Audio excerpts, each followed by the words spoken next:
Plus de 7000 hectares et une impression d'immensité.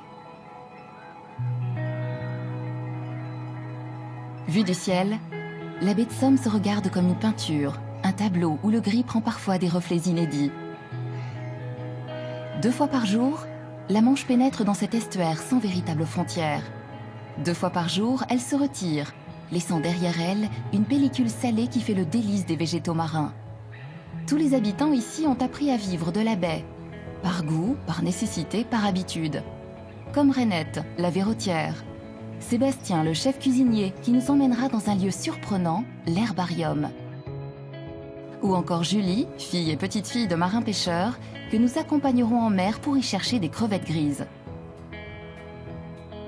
2 villes qui se regardent part et d'autre de la baie bordent cette immense embouchure, Saint-Valery au sud, Le Crotoy au nord, où nous irons sur les traces du parfumeur Pierre Guerlain, en compagnie d'Annie, historienne de la station.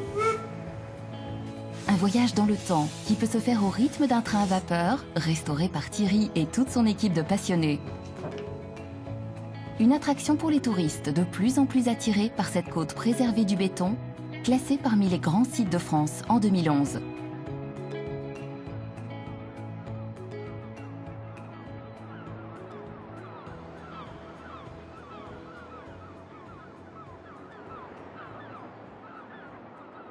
La baie de Somme se découvre à pied, à marée basse. Ici, tout est plat, mais pas sans obstacle.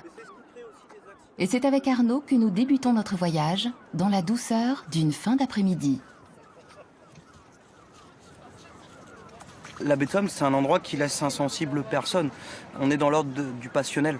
C'est pour ça aussi que je suis finalement un très faible voyageur. Je voyage tous les jours. J'ai l'avantage, c'est un milieu qui vous fait voyager en permanence. On revient demain, on aura des lumières différentes. On aura un sol différent par le mouvement des marées. Voilà, qui sont hyper compacts et beaucoup plus sombres et volumineux d'ailleurs. Sa mission du jour, guider son groupe jusqu'à la plus grande colonie de phoques de France.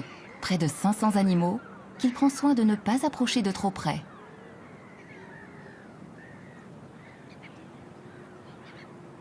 Le phoque, c'est le sommet de l'iceberg en fait. La règle d'or, c'est que s'il y a des phoques, c'est qu'il y a le milieu naturel pour l'accueillir.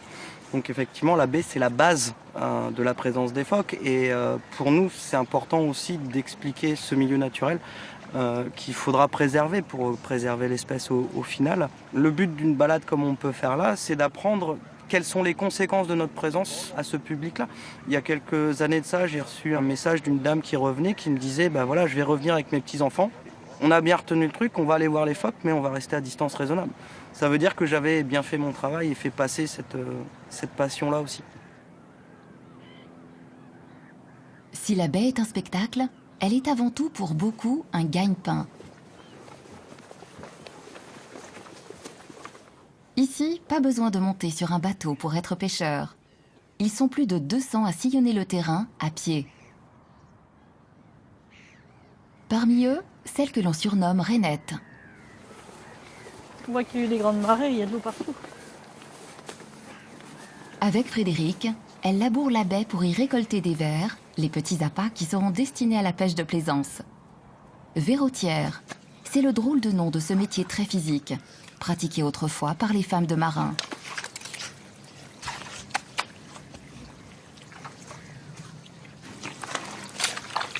Mes parents faisaient ce métier-là, donc je suis tombée dans le bouillon quand j'étais petit. J'ai commencé à 9 ans. Donc ça m'a plu tout de suite. À l'époque, c'était un métier à tâches, donc c'était plus tu travaillais, plus tu gagnais. Et puis ça m'a plu. Travailler dehors, c'était génial. Puis je suis restée. Je suis la seule qui suis restée de la famille. On travaille au rythme des saisons, au rythme des commandes. On travaille dans la nature. C'est quand même un décor majestueux. On a le grand air, on a le plaisir de ne pas avoir de patron sur le dos. On est notre propre patron. Il faut être en bonne condition et puis faut pas s'écouter, faut pas se leurrer. Hein. On a mal partout, tous les muscles sont quand même sous tension. Hein. On fait partie du paysage parce que justement en tant que pêcheur à pied, il y a plusieurs activités. Il y a les vers, il y a les coques, il y a les végétaux marins, il y a les gars qui font les moules. C'est très très varié. Un métier au grand air, mais un métier sans fin. Passé la récolte, il faudra laisser tremper les vers dans l'eau pendant quelques heures avant de les empaqueter. En baie de Somme, tout ou presque se récolte. Et il y a des choses comestibles et bien plus appétissantes, comme l'astère maritime, plus connue sous le nom d'oreille de cochon, une plante que les cueilleurs professionnels ramassent en prenant garde de ne pas couper les racines. La repérer, la cueillir, la goûter est un passage obligé dans les sorties organisées par Aurore. Si vous aimez le céleri, si vous aimez le radis noir, bah c'est un petit mélange des deux. Ce matin-là, le ciel est bien bas. Mais l'enthousiasme de notre guide, lui, est intact. Aurore a grandi dans la baie et ne s'en lasse pas. Mon but, c'est de faire partager ma passion avec tous les gens au possible. On a des gens qui viennent de partout, qui viennent de la ville. Et le sentiment qu'ils nous donnent à la fin de la balade, tout simplement, c'est qu'ils ont été dépaysés. On les a complètement détendus. On les a déconnectés de la vie réelle, tout simplement. C'est mon terrain de jeu ici depuis que je suis toute petite. J'ai fait toutes mes études ailleurs, en région parisienne, dans le Loiret, pour justement revenir travailler ici, revenir aux sources et profiter au maximum de cette superbe baie. Ça fait 5 ans que je fais ça, donc je suis encore jeune, je débute seulement en fait. Mais je m'en lasse pas du tout, et que ça soit avec ce temps gris, un super beau soleil ou même avec une petite pluie, de toute façon on est obligé de s'adapter. Et je me dis qu'on a quand même de la chance d'être dehors, pas être enfermé dans un bureau constamment. Notre bureau c'est vraiment la nature, quoi. Donc on n'a vraiment pas à se plaindre. On se balade, on fait partager notre passion, et à partir du moment où les gens sont contents, alors là on a tout réussi en fait, on a tout gagné. L'autre produit phare de la région, c'est la salicorne. Une petite plante croquante et salée. 90% de la production française vient d'ici. Des ressources naturelles que l'on retrouve évidemment dans l'assiette. Dans la cuisine de ce restaurant, les plats ont la saveur de la baie. Et pour cause, Sébastien, le chef, s'est lancé un défi. Travailler uniquement avec des productions locales.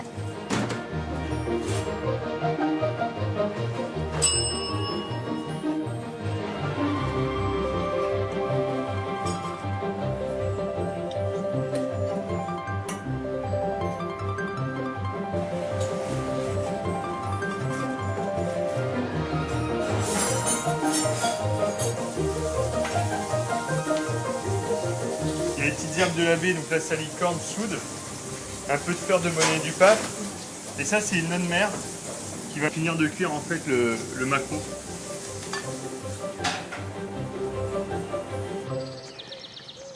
Quand il n'est pas au fourneau, c'est ici qu'il vient chercher les plantes et les fleurs dont il a besoin. L'herbarium, un nom évocateur pour un lieu protégé qui se visite au cœur du vieux Saint-Valery. Je vais aller chercher l'oxalis. Il n'y en a pas beaucoup. Elle sort seulement. Fleur de lin, vous en prenez? Ouais, ça m'arrive. Cet ancien jardin, tenu par les religieuses de l'hôpital, était à l'abandon il y a 20 ans, avant que Nicole n'en fasse ce qu'elle appelle aujourd'hui son petit paradis. Du coup, ça devient aussi un paradis pour moi. C'est-à-dire qu'ici, en fait, ils ont réussi à réunir un maximum de plantes que je ne trouverais pas forcément facilement dans la nature. Et l'avantage d'ici, c'est que tout est réuni au même endroit. Parce qu'il y a même des plantes sauvages qui conservent, qui font pousser ici. Ça m'évite de faire quelques kilomètres pour aller les chercher. Tout est ici, quoi. C'est un jardin très bien exposé. Il est entouré de vieux murs qui nous protègent beaucoup des vents, etc., qui nous apportent de la chaleur aussi quand il n'y en a pas suffisamment. Et nous sommes sur le haut des remparts. On ne sait plus qu'on est en pleine ville. Et c'est vraiment la nature qu'on laisse un peu libre. On la dirige un petit peu quand même. Mais toutes les plantes qui veulent venir peuvent venir. On n'emploie jamais le terme mauvaise herbe. Et l'avantage ici, c'est de pouvoir cueillir propre. C'est-à-dire que comme je vais les utiliser de façon alimentaire, il n'y a aucun produit chimique. Il n'y a aucun produit chimique. Les coquelicots, tout ça, je sais qu'il n'y a pas eu de désherbante. Tout est clean.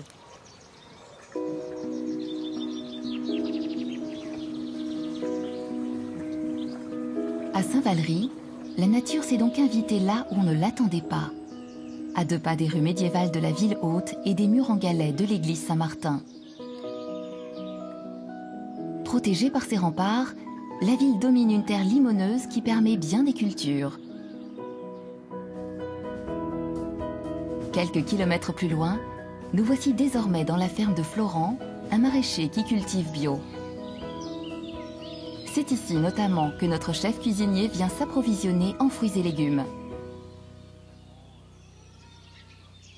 Oh, regarde, une bien grosse, comme ça quand tu vas croquer dedans, tu vas t'en foutre partout. Regarde-moi celle-là. Elle est énorme. Ah si, t'as réussi. Il l'avait dit que j'allais m'en mettre partout. Notre objectif à nous, restaurateurs, enfin en ce qui concerne le mien d'objectif, c'est de mettre en avant tous leurs produits, montrer qu'en baie de Somme, même en Picardie, il y a une multitude de produits qu'on ne connaissait pas. À Saint-Valery, par exemple, on était des gros producteurs de carottes de sable. Le Warrien, donc le Valéricain à la base, on dit que c'est un maqueux de carottes, donc un mangeur de carottes. Voilà, il y a une grosse aussi partie maraîchère dans la vieille ville de Saint-Valery-sur-Somme à la base. Mais même moi, qui est sorti de l'école hôtelière en 2005, je ne savais pas qu'il y avait autant de produits. Et même à l'école, c'est même dommage qu'on ne nous apprenne pas ça. La baie de Somme, terre nourricière depuis toujours. Un territoire, un terroir qui offre de belles récompenses à tous ceux qui se donnent la peine de le travailler.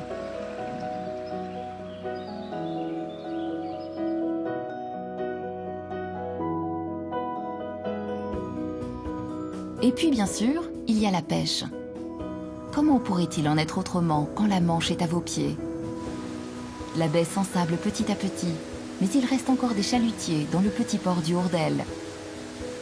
Celui de la famille Montassine, par exemple.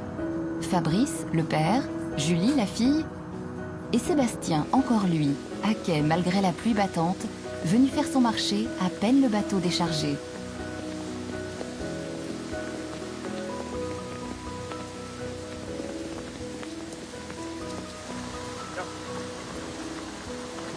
Ouais, je prends les chipions. Avec Fabrice, ça permet aussi d'avoir des trucs qui ne se trouvent pas ailleurs. Ça, c'est des petits calamars, ils appellent ça des chipirons. Donc là, ça va me permettre de faire découvrir ça aux clients. Il y a mes grosses crevettes qu'il m'a sélectionnées. Voilà la caisse que je t'ai faite. La petite pêche, il m'a mis les petits barbets. Quelques Blanc blancs de sèche, sèches. ok. Et puis le petit saumon. Ouais. Donc ça, c'est rare. Hein. Quelques sardines, tu les prends? Ouais, les scellants, je les prends. Et puis je vais te prendre une dizaine de chinchas. Ce jour-là, la prise fut bonne pour l'équipage, après plusieurs heures passées au large.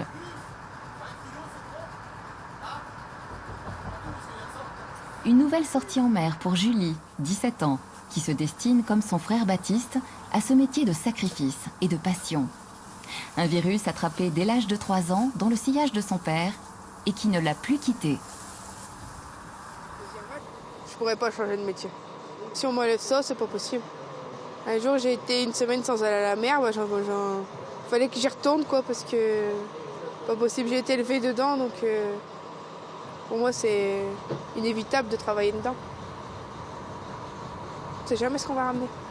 On sait jamais d'avance. C'est bien ça. On se dit qu'est-ce qu'on va pêcher aujourd'hui, quoi. Combien, quelle quantité, où ça surtout. Ça me passionne toujours autant de y aller. C'est pas une contrainte de me dire oh je vais à la mer, ça m'embête.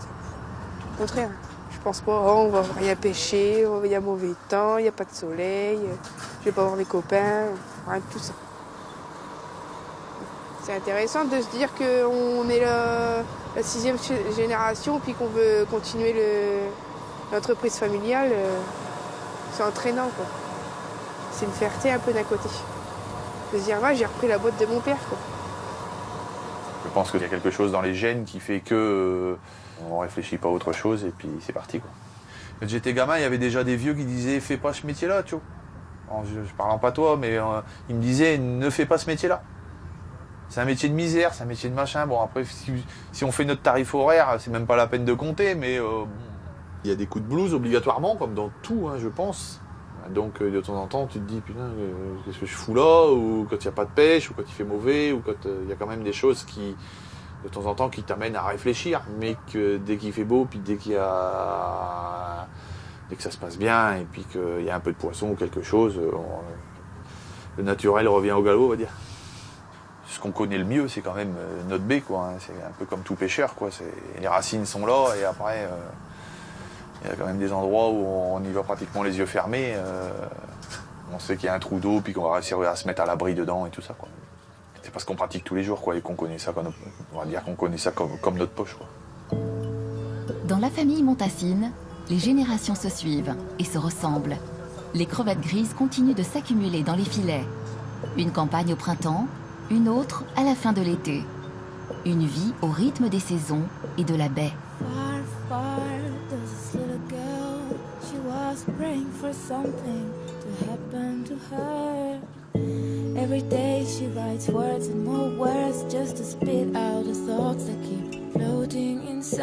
Quelques kilomètres plus bas dans l'estuaire, les bateaux de plaisance ont remplacé les navires marchands.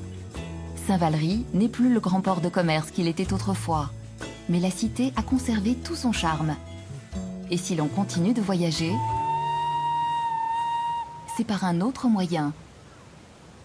4 fois par jour, depuis le début des années 70, le petit train de la baie de Somme fait retentir son sifflet à vapeur. Ce qui n'était au départ qu'une affaire de passionnés est devenu au fil des ans une association d'envergure qui compte aujourd'hui plus de 400 membres et emploie 24 personnes. C'est ici, au dépôt, que les machines sont choyées et restaurées. Thierry faisait partie des bénévoles. Il en est désormais le chef mécanicien.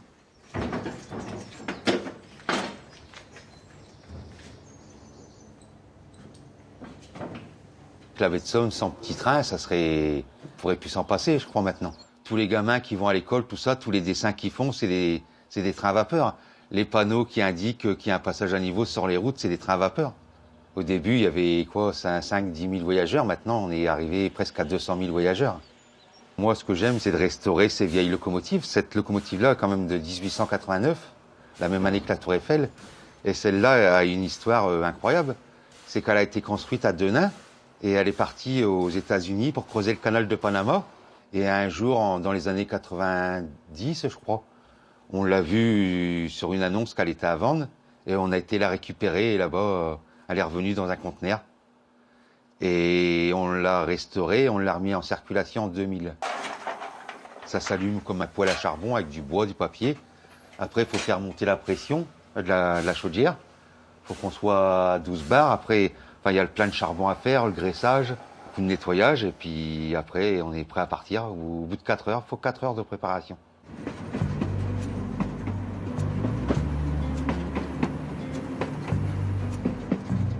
Nous voici donc partis pour un trajet hors du temps, sur une ligne qui fut autrefois celle des bains de mer. Nous voici au milieu des Molières, des prés salés et des brebis. Certainement l'une des plus belles façons de découvrir cette baie de Somme si sauvage.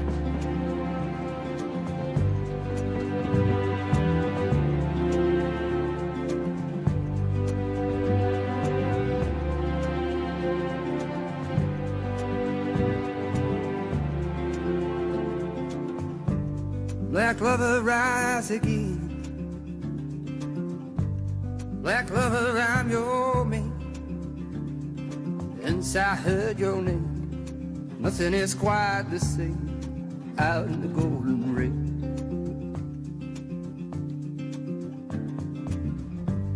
Black lover, go to bed. Everything's been said.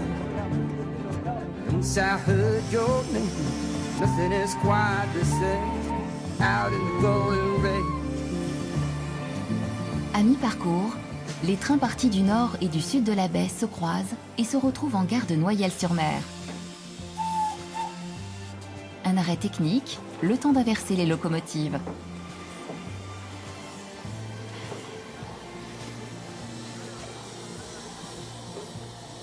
Une petite pause dans ce trajet qui relie deux villes que tout oppose, Saint-Valery et le Crotoy, si proches et si lointaines à la fois.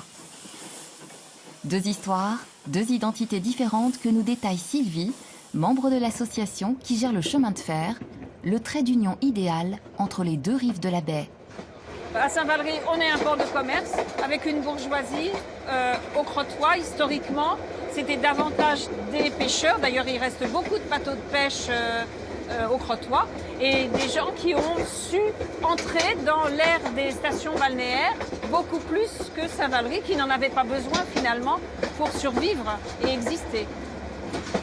On est calqué sur l'histoire de tous les chemins de fer, avec la ligne Paris-Boulogne, qui date de 1848. c'est une ligne très importante puisque ça rejoint le nord de la France.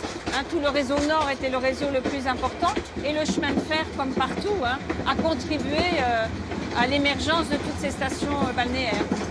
Et sur ces trains, sur ces rames avec ces vieilles voitures, eh bien, il y a des gens comme Colette qui venaient en vacances au Crotoy. Eh bien, elle fait exactement comme nous. Elle prenait ce train, ces voitures, et elle venait en villégiature au Crotoy. En débarquant du train, voilà le paysage que les voyageurs peuvent découvrir. Une exposition plein sud, une plage de sable fin. Le Crotoy a conservé les attraits qui ont fait d'elle une station balnéaire prisée dès la fin du 19e. Grâce au chemin de fer, les estivants arrivent d'Amiens, d'Arras ou de Paris. Parmi eux, quelques célébrités. Colette donc, mais aussi Toulouse-Lautrec ou Jules Verne avant elle.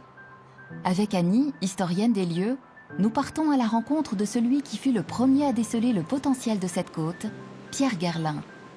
Il y fait construire cette villa, qu'il appelle son petit manoir, mais pas seulement. Pierre Guerlin, donc l'inventeur des parfums, était né à Abbeville tout à fait à la fin du XVIIIe siècle.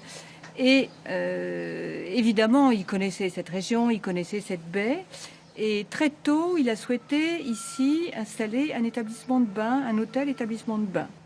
Ce qu'il fait dans les années 1850. C'est le premier grand nom ici et c'est un des précurseurs pour faire ici une station balnéaire. Il a senti que c'était un endroit qui pouvait être exceptionnel.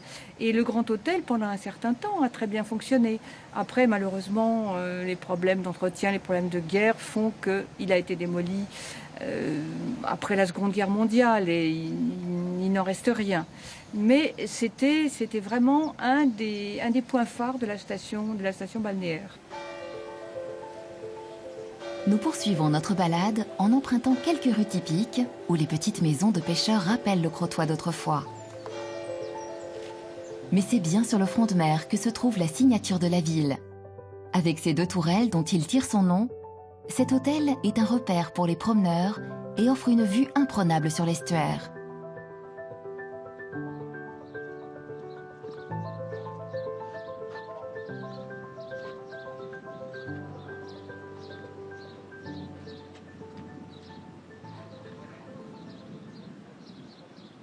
C'est un peu le symbole du Crotoy.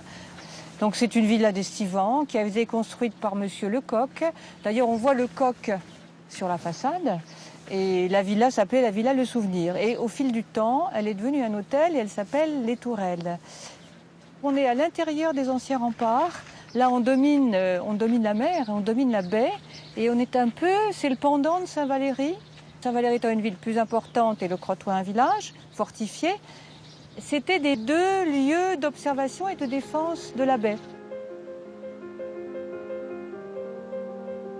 2 villes, 2 ambiances et des couleurs chaque jour différentes. La baie de Somme fait partie d'un club créé il y a 20 ans, celui des plus belles baies du monde. Mais personne ici ne s'en soucie vraiment, sûrement parce que chacun en est convaincu depuis bien longtemps.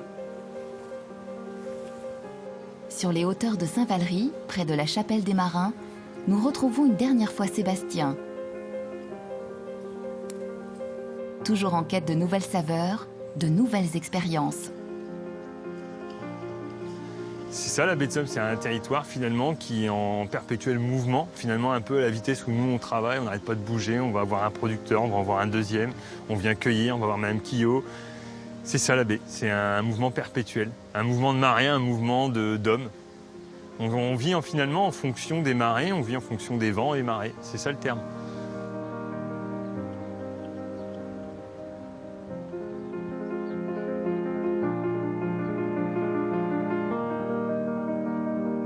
La Somme, ce petit fleuve côtier qui parcourt la Picardie d'est en ouest, a donc décidé de finir sa course ici, dans un final grandiose. Derrière ces paysages paisibles se cache une vie animée.